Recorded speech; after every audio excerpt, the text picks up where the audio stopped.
bonjour et bienvenue si vous nous rejoignez sur le plateau de Ça nous concerne. Les éoliennes, ça nous concerne. On est en général soit pour, soit contre, ça laisse rarement indifférent. La semaine dernière, les sénateurs ont voté un amendement qui interdit l'implantation, l'érection d'éoliennes à moins de 10 km de monuments historiques. Qu'en pensez-vous? Vous pouvez réagir sur le hashtag ça vous concerne, sur Twitter, ça nous concerne, et nous dire ce que vous en pensez. On en parle ce matin avec Gilbert Barbier, sénateur du Jura, RDSE. Vous êtes à l'origine de cet amendement, donc qui prévoit d'interdire l'installation à moins de 10 km d'un monument historique. Ronan Dantec, bonjour, sénateur de Loire-Atlantique, Europe Écologie Les Verts, chef de file des sénateurs écologistes à la Commission du développement durable, des infrastructures, de l'équipement et de l'aménagement du territoire. Jean-Louis Buttré, bonjour, président de la Fédération Environnement Durable et des associations de protection de l'environnement Vent du Bocage et Vent de la Vienne. Et vous avez publié L'imposture, pourquoi l'éolien est un danger pour la France. On a bien compris dans quel camp vous vous situiez. C'est paru aux éditions du Toucan et c'est préfacé par Valérie Giscard d'Estaing. Et Olivier Perrault, bonjour, président de l'association professionnelle France Énergie Éolienne. Avant de commencer le débat, je vous propose d'aller voir, de revenir sur cet amendement qui a été passé par les sénateurs la semaine dernière. C'est un reportage d'Antoine Delcourt et Antoine Pocry. Pour le moment, ce n'est qu'un mât de mesure. Mais d'ici quelques années, 4 éoliennes pourraient se dresser dans ce champ. À Envronville, une société compte exploiter un parc pour 20 ans, mais le projet suscite la polémique. En cause notamment la présence à 3 km du manoir de Catel, classé monument historique. Alors voilà principalement l'axe dans lequel se trouveraient les éoliennes. Donc. Un sujet relancé la semaine dernière par le vote d'un amendement au Sénat. Pour installer des éoliennes dans un rayon de 10 km autour des monuments historiques, il faudrait désormais l'accord des Bâtiments de France. Cette présidente d'association en est convaincue. Ici, il ne sera jamais donné. Quand on voit l'axe, pour moi, c'est indéniable. On ne peut pas accepter que derrière cette barre d'arbres aujourd'hui dénudée, il y ait des éoliennes derrière. Chez les riverains, en revanche, la question fait débat. Moi, personnellement, je ne pense pas que ça soit gênant. D'abord, 3 km, ça fait quand même assez loin. Quand tu prends une photo, si tu es en face éolienne, tu vois la photo du château et l'éolienne à côté, ça ne va pas. La société exploitante, elle, estime que l'amendement serait contre-productif. L'avis des Bâtiments de France est aujourd'hui purement consultatif. Le rendre obligatoire porterait préjudice à la filière. Nous avons à peu près 90% des avis des architectes des Bâtiments de France qui sont défavorables vis-à-vis de l'éolien. Donc c'est vrai que cette situation serait dramatique et je pense que 90% au minimum des sociétés feraient faillite. Après le Sénat, le texte sera étudié d'ici quelques semaines à l'Assemblée nationale. Le gouvernement y est défavorable. Voilà. Monsieur le sénateur, donc cet amendement, vous l'avez porté, voulu, parce que vous estimez que les éoliennes défigurent le paysage de la France? Oui, je pense que les éoliennes défigurent, massacrent un peu le paysage de la France si on n'étudie pas soigneusement leur lieu d'implantation et que nous avons un patrimoine historique qui est considérable et qui est à l'origine d'une valeur touristique de notre pays qu'il faut respecter. Et je pense qu'effectivement, il faut demander un avis. Il ne s'agit pas d'interdire systématiquement dans un rayon de 10 km. Il s'agit de demander l'avis de l'architecte des Bâtiments de France. Alors, on dit 90% dans votre reportage. Oui. Moi, je veux bien. Simplement, il y a des cas où manifestement, on va défigurer ce paysage.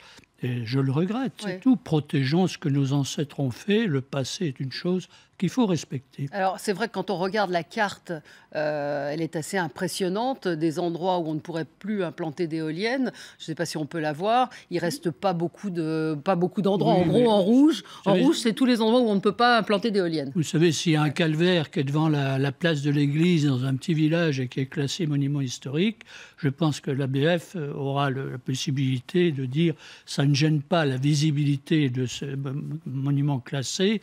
Il y en a beaucoup.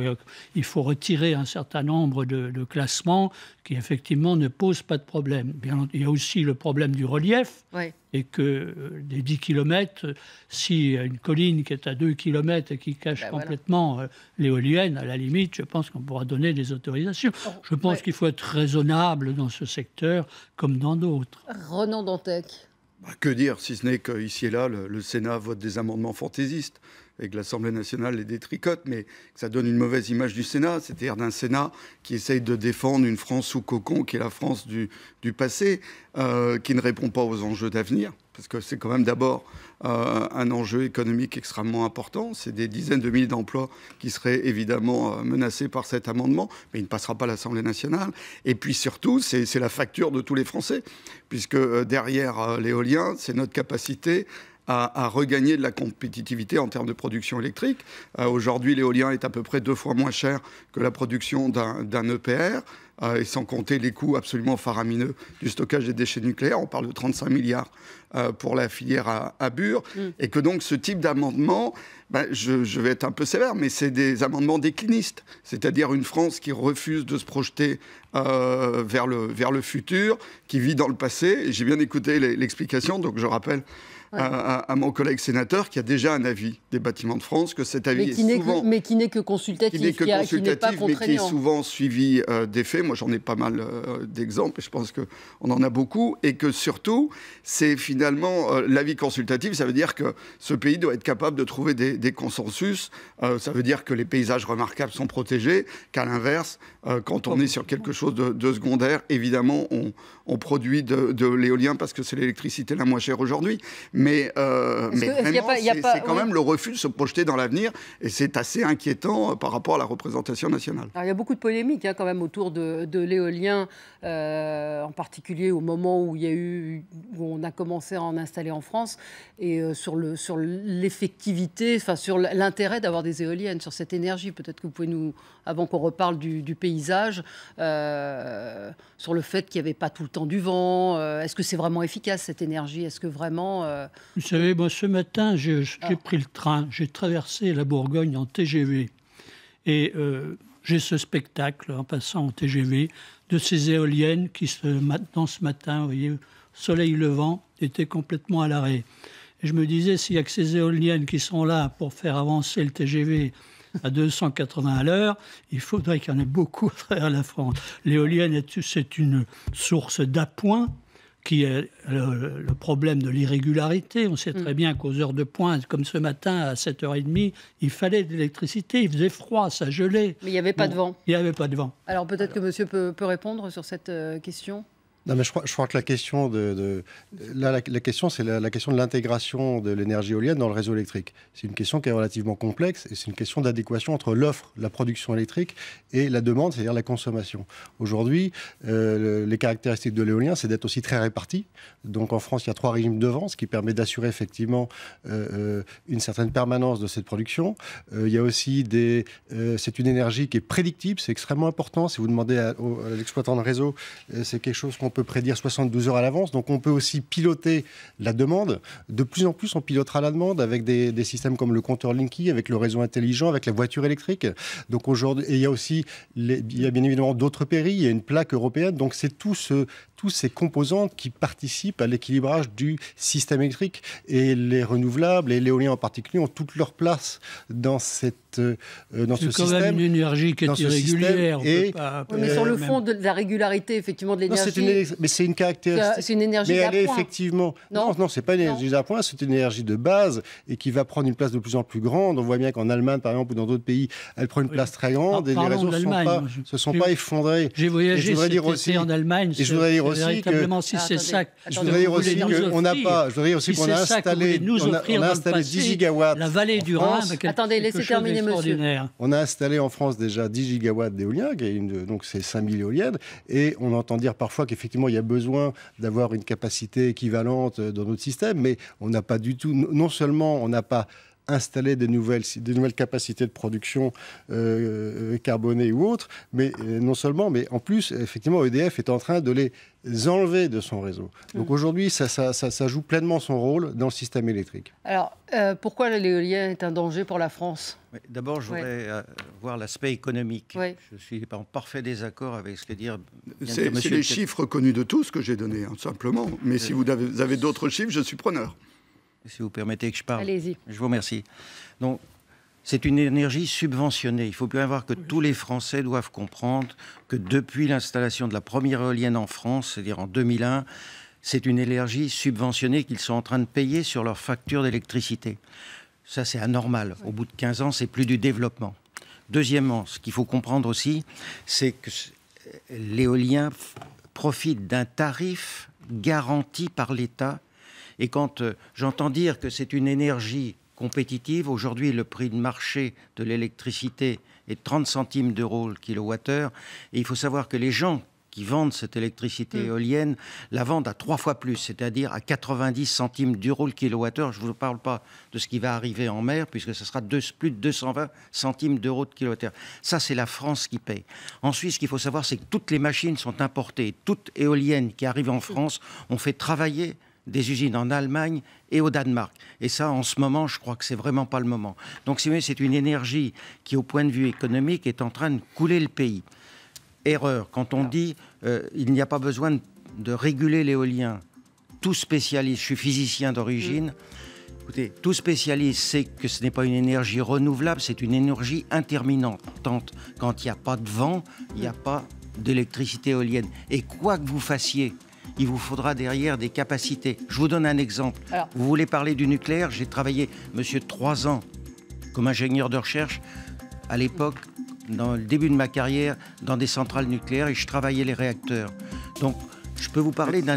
Alors, on va s'interrompre parce que c'est l'heure du rappel des titres, de l'essentiel de l'information. Mais on continue ce débat tout de suite après.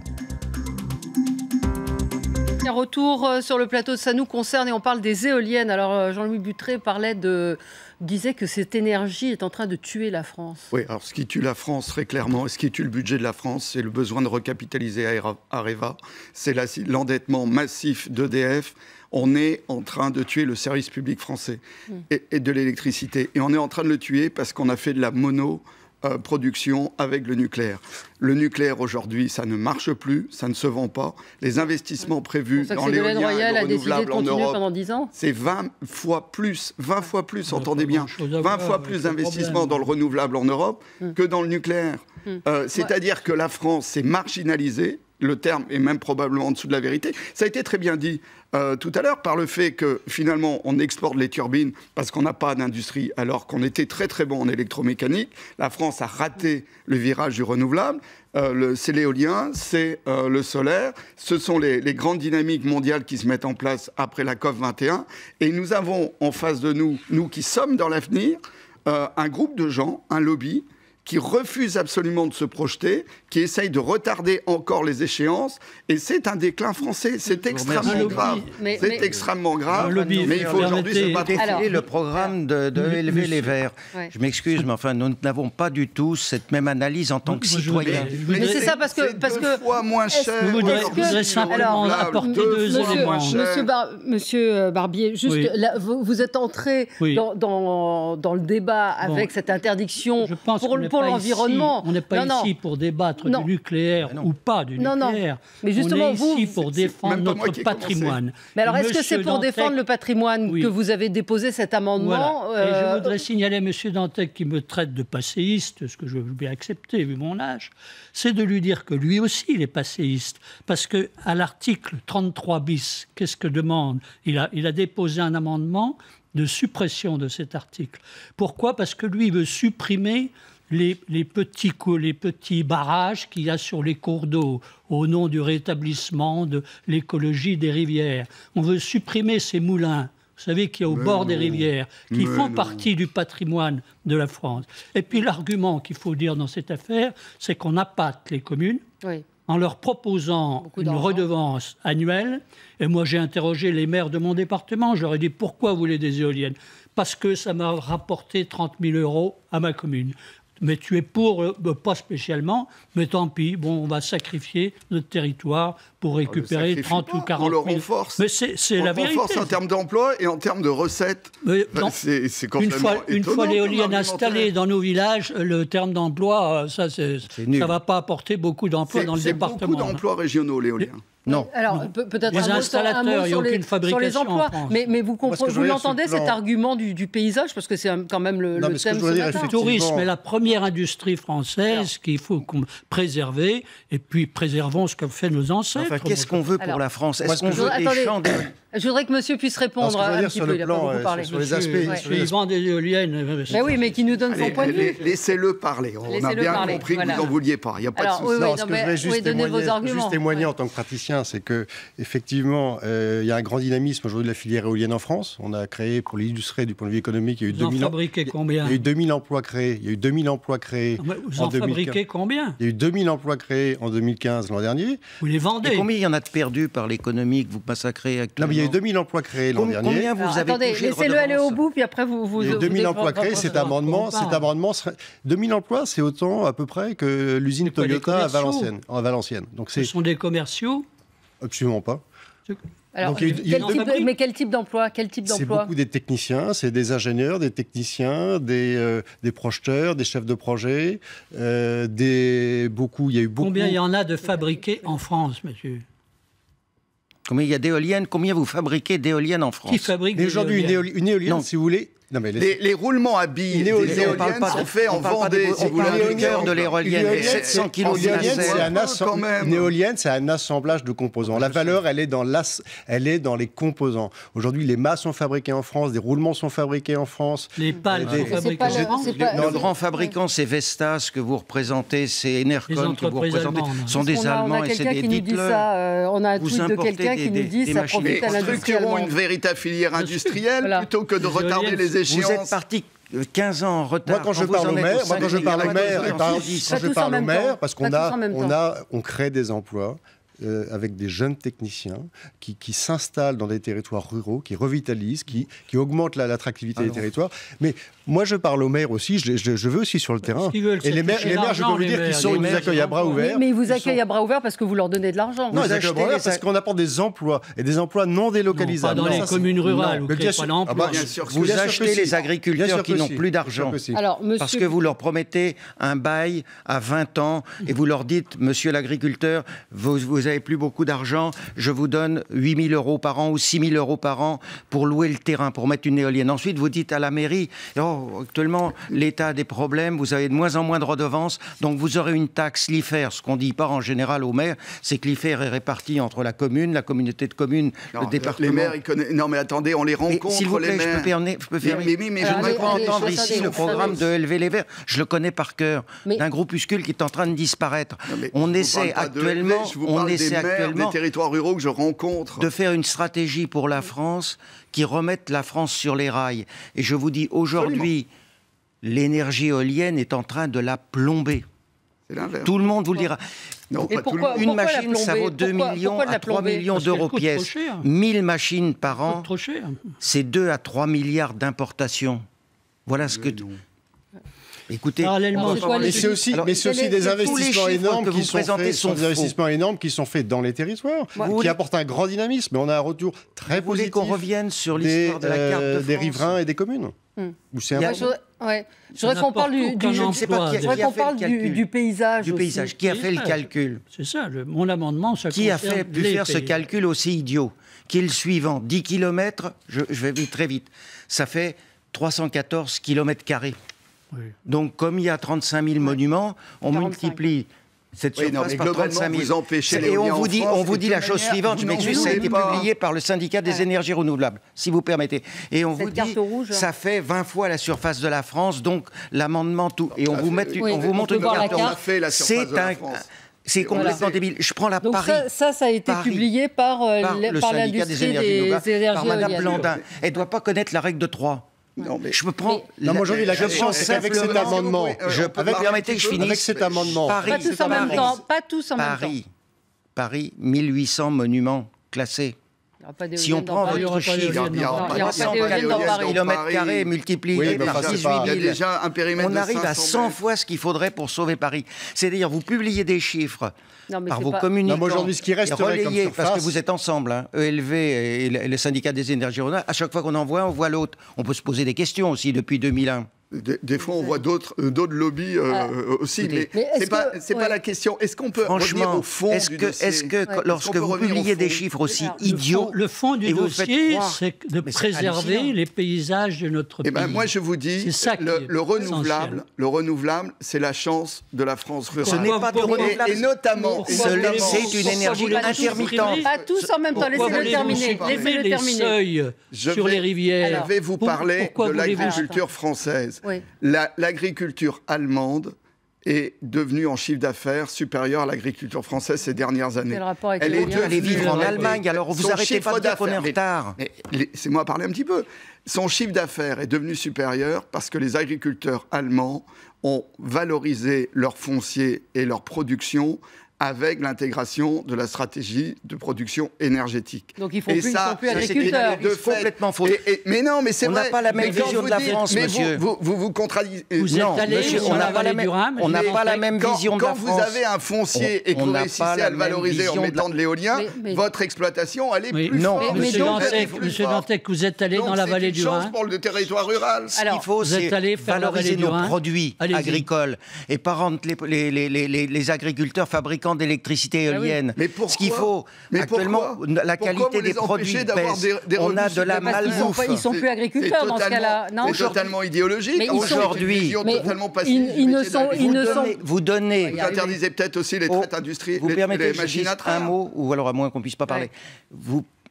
Actuellement, vous garantissez un tarif garanti à monsieur de 3 fois la valeur du prix de marché pour l'électricité éolienne. Et le même État, actuellement français, est incapable, je m'adresse à tous les gens qui vendent du lait, est incapable d'augmenter de quelques centimes le prix du lait pour éviter à ces gens-là de mourir. Il y en a qui se suicident.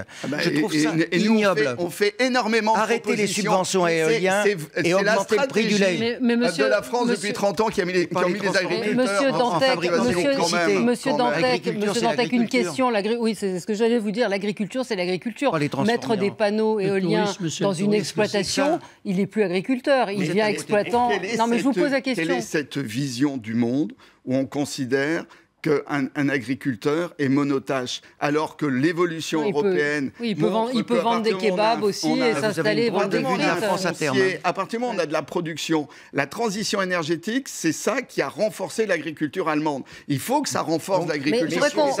Arrêtez de faire de l'agriculture, c'est pas la peine. Vous mettez des panneaux solaires partout et des éoliennes partout. On supprime l'agriculture française. Bien sûr que non, parce que dans le projet...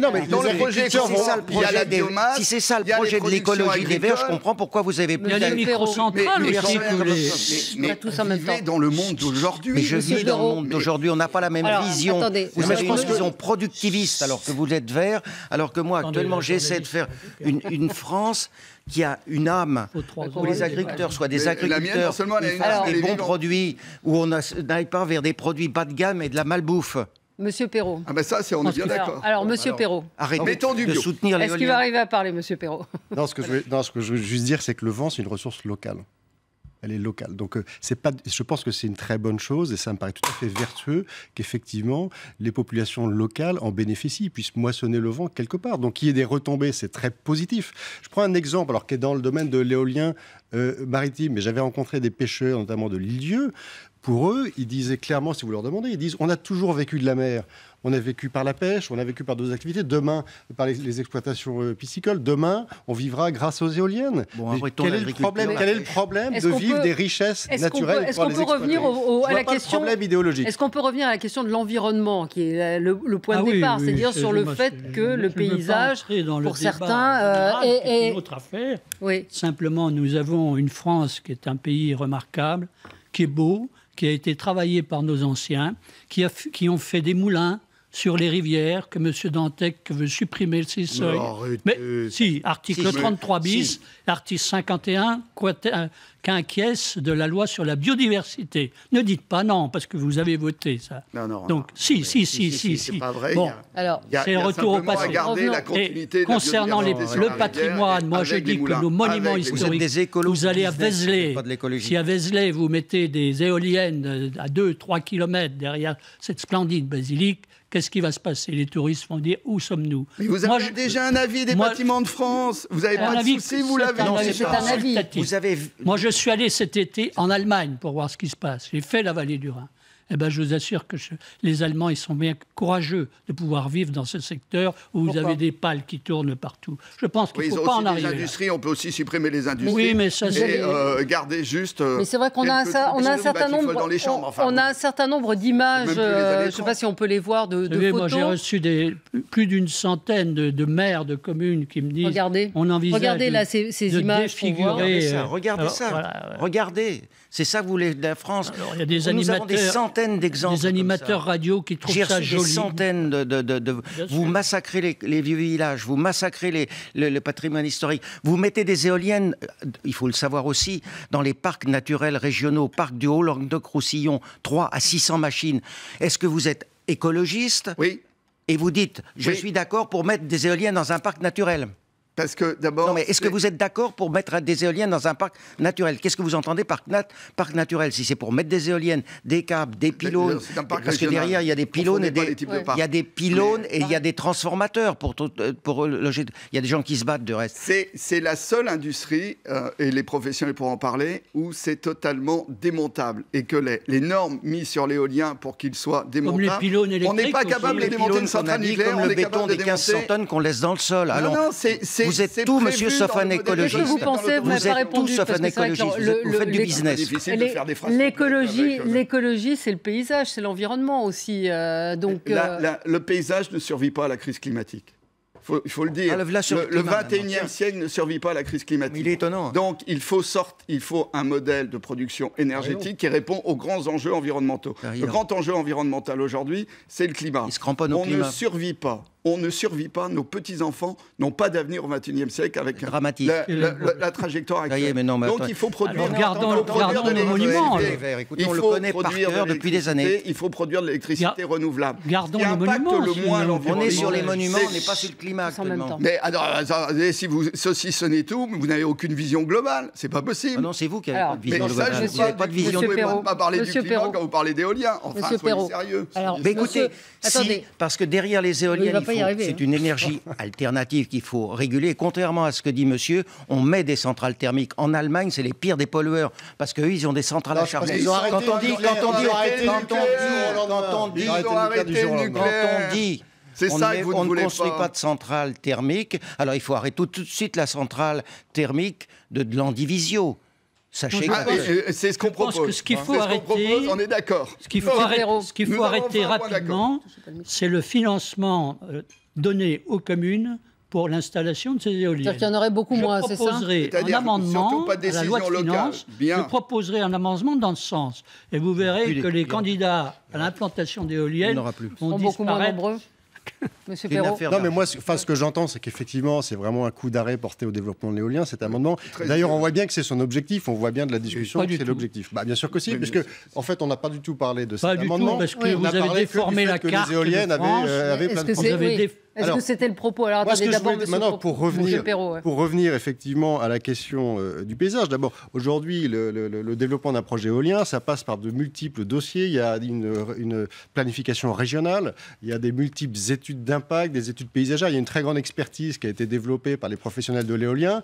Il y a l'avis d'un grand nombre de services de l'État, notamment les Bâtiments de France, qui donnent un avis. Et il y a finalement une décision du préfet qui est garant de l'intérêt général. Et je pense que c'est bien qu'effectivement, on reste dans un processus de ce type-là. Bien évidemment, l'avis des Bâtiments de France est tout à fait important et éminent. Mais pourquoi est-ce que ce serait un avis couperet et qui serait au-dessus finalement de l'avis du préfet? En matière de monuments historiques, l'avis de l'architecte des Bâtiments de France est couperet. Il n'y a pas tellement longtemps qu'on peut attaquer les décisions pour restaurer une église, restaurer une chapelle. L'avis des Bâtiments de France était couperet.